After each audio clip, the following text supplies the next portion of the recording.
very happy. It was very, very obvious, and this one is a very, very crucial win.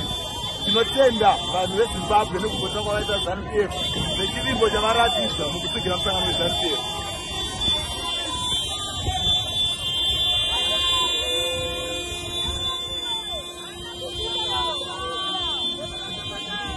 Munodire kuwina kwamaita.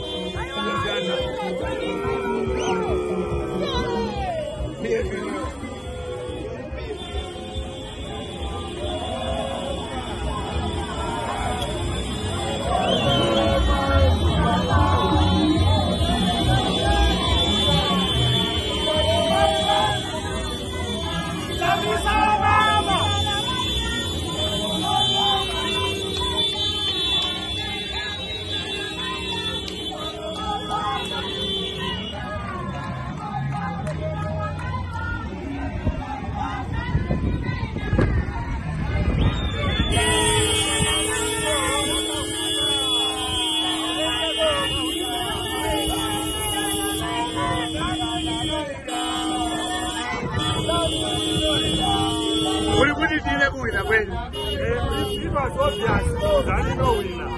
Because the organization that